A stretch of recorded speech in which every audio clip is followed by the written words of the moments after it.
Welcome back. She's the point person for the state of California on air pollution and climate change, and as such influences everything from the emissions from your car to air conditioning and lighter fluid for barbecues. Mary Nichols is the chair of the California Air Resources Board, a 50-year-old agency signed into law by then Governor Ronald Reagan to help Southern California fight smog. I have that right? Yes, you do. Thank you very much for joining us. Pleasure. So listen, you had a news conference after the president decided to take away the California waiver. Yes. That is, we're not going to let you have your own standard for clean cars. Right. And you made the point, everybody's talking about climate change, you made the point that it was more than that. It is about smog, not just about climate change, because the two things are woven together. The cars produce both greenhouse gases and the kind of pollutants that make us sick. And so they can't just like separate these two things and say, okay, we're not going to let you control the greenhouse gases, but it's okay if you want to work on the all volatile organics or the nitrogen oxides or whatever. It's one vehicle, and if we lose our ability to set these standards, people will be sicker, not just in California now, but in many parts of the country. But people say, listen, we don't have stage 1 smog alerts anymore. That issue's been licked. Unfortunately, we don't have the kind of black skies that they now experience in Beijing or New Delhi, but we do have air that violates federal health standards the majority of the time, and this last summer was the worst summer we've had in a decade. You were able to get a side deal with 4 automakers, BMW, Volkswagen, Ford, and Honda, right? Who's saying, we don't care what the federal government says, we will manufacture your cars. Mm-hmm.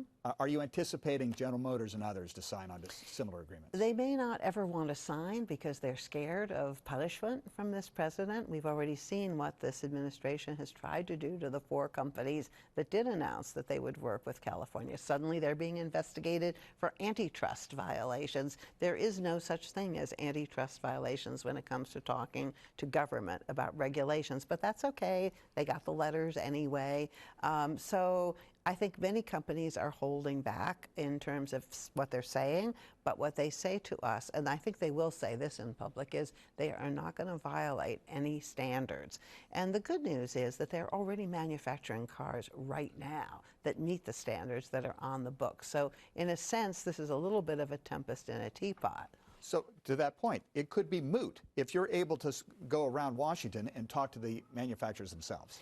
Well, we would like it to be moot. We would like to be in a world where California got to set the agenda, but we understand that the federal government has a role here, particularly when it comes to fuel economy. So remember, we don't set CAFE standards. We don't do the miles per gallon. We try to translate what we're doing into those terms so people can understand that they're related, but what we regulate is what comes out of the tailpipe.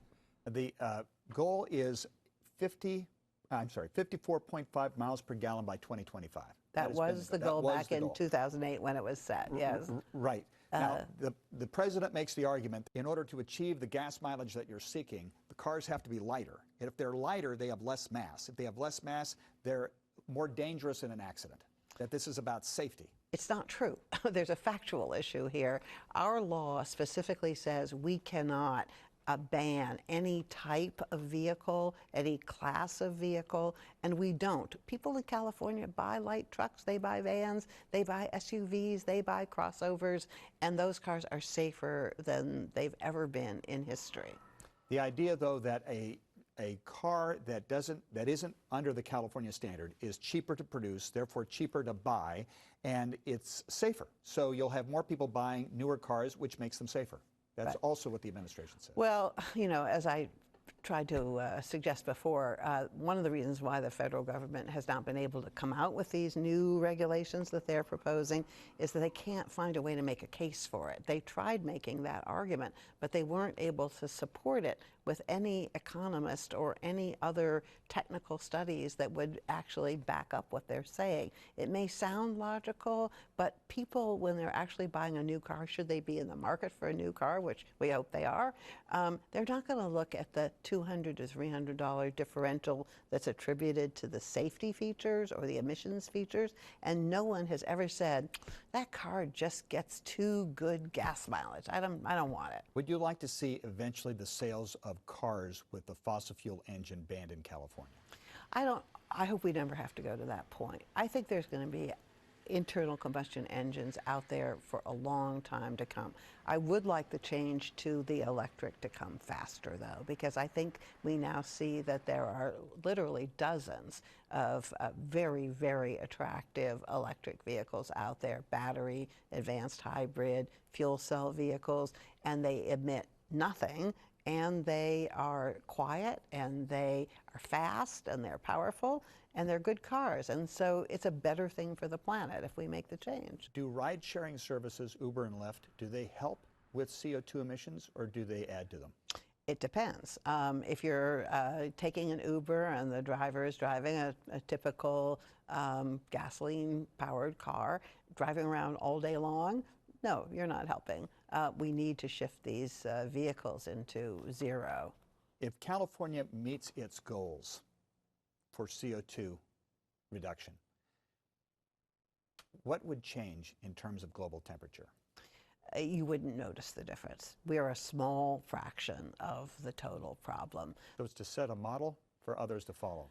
Yes, and one of the reasons why we think California can do that is because not only are we a large economy, 5th largest in the world, we have all kinds of advanced technology, great universities, we're a place that other people look to and admire. We have a reputation as being a leader in all sorts of areas, from fashion to surfing. And so, you know, if we can do some things that show that you can cut your emissions and prosper at the same time, others are going to say, yeah, we want to do that too. Mary Nichols is chair of the powerful California Air Resources Board. Thank you very much for joining us. Pleasure to talk to you. Really Thank you. appreciate it.